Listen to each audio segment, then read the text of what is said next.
Hello students, welcome to the introduction of exercise 5.6 of 12th Maths NCERT। इसमें हम पढ़ेंगे आज के वीडियो में derivatives of functions in parametric form. Means parametric form में derivation हम कैसे करते हैं। उससे पहले आपने पढ़ रखा है ऑलरेडी इम्प्लिसिट फंक्शंस के बारे में। इम्प्लिसिट फंक्शंस क्या होते हैं? y equals to x y plus sine y और y equals to sine x plus y. A function in which you can not isolate y means आप इंडिपेंडेंट वेरिएबल को dependent variable से separate नहीं कर सकते। आप यहाँ से y को सेपरेट नहीं कर सकते बिकॉज यहाँ पे y एंगल में और यहाँ पे भी y एंगल में है। So it's not possible to separate और isolate y on one side of the equation. आप ऑलरेडी इसके बारे में पहले पढ़ चुके हैं। और एक्सप्लिसिट फंक्शन पढ़े थे आपने, उसमें क्या होता था? y can be expressed as function of x y equals to x square plus 3। यहाँ पे आप y को आइसोलेट कर सकते हैं, y को सेपरेट कर सकते हैं, वन साइड ऑफ इक्वेशन लेकर आ सकते हैं। This type of functions are called explicit functions. और इसका डिफरेंशिएशन आपने ऑलरेडी कर रखा है dy ओवर dx की फॉर्म में। So what if question is like this, x is given a sin t, y is given a cos t, then you have to find dy over dx। तो जो इस यहाँ पे क्या है कि यहाँ पे जो x और y है वो डायरेक्टली रिलेटेड नहीं है एक दूसरे से। जो इम्प्लिसिट और एक्सप्लिसिट फंक्शंस थे वहाँ पे y और x डायरेक्टली रिलेटेड थे, डायरेक्टली कनेक्टेड थे। तो आप डायरेक्ट उसमें y of function of x था, बट यहाँ पे y is function of t and x is also a function of t। So y और x रिलेटेड तो हैं, इंटरलिंक्ड तो हैं, बट वो डायरेक्टली ना होके थ्रू दिस वेरिएबल है t which is the third variable, and this third variable is called the parameter. Clear? y और x जब डायरेक्टली रिलेटेड ना होकर किसी थर्ड वेरिएबल या पैरामीटर के थ्रू रिलेट करते हो आपस में, that is called parametric form. Clear? That third variable is called parameter through which x and y are related.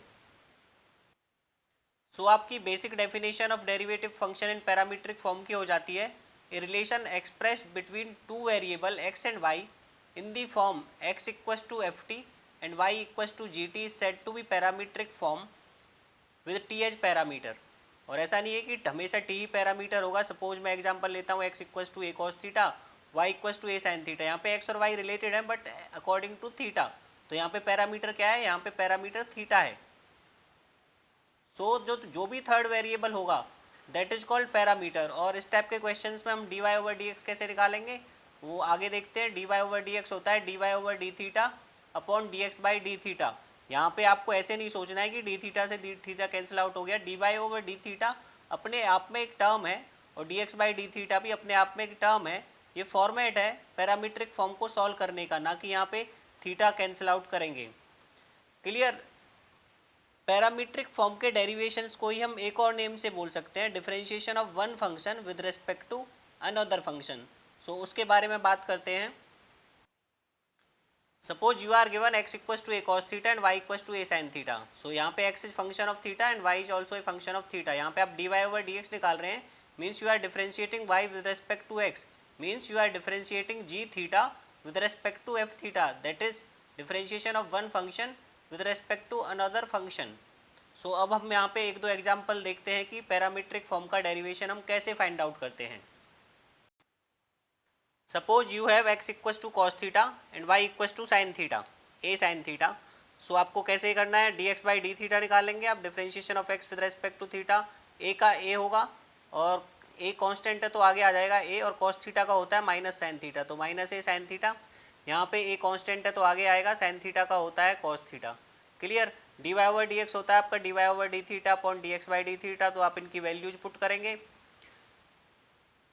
dy over d x equals to d y over d theta की value ये थी और d x by d theta की value ये थी। सो यहाँ से आप इसको a से a cancel out, cos upon sine you can write minus cot theta. और आपका जो भी आंसर आएगा dy ओवर डी एक्स का पैरामीट्रिक फॉर्म में, वो हमेशा जो भी आंसर होगा वो पैरामीटर की ही वेरिएबल में आएगा। थर्ड पैरामीटर थीटा है तो थीटा में ही आंसर आएगा। किसी किसी क्वेश्चन में पॉसिबल है कि आप उसको एक्स वाई के फॉर्मेट में लिख सकें। फॉर एग्जाम्पल आप यहाँ पे इसको लिख सकते हैं कि अगर मैं a cos थीटा को डायरेक्ट चाहूँ तो क्या लिख सकता हूँ? x, और a sin थीटा को डायरेक्ट अगर चाहूँ तो क्या लिख सकता हूँ? y। तो we can write in this question dy over dx minus x upon y. But generally क्या होता है आपका जो आंसर होगा वो हमेशा फॉर्म में आएगा पैरामीटर की में, जो आपका उस क्वेश्चन में पैरामीटर है। सो एक और एग्जांपल देखते हैं। सपोज एक है आपका function f t equals to cos cube t और g t equals to sine cube t. अब आपको ऐसे लिखे हैं d differentiation of g t with respect to f t, तो थोड़ा अजीब लगता है, but let's suppose this function is your u and this function is your v. So now we have to find out d v by d u, और ये दोनों का meaning same ही होता है, बट अभी तक हमें हैबिचुअल हो चुके हैं हम d y over d x के। तो मैं यहाँ पे थोड़ा डिफरेंस करने के लिए d v by d u find out कर रहा हूँ, बिकॉज आपने अभी तक ऊपर वाले सब में भी d y over d x ही फाइंड आउट किया था।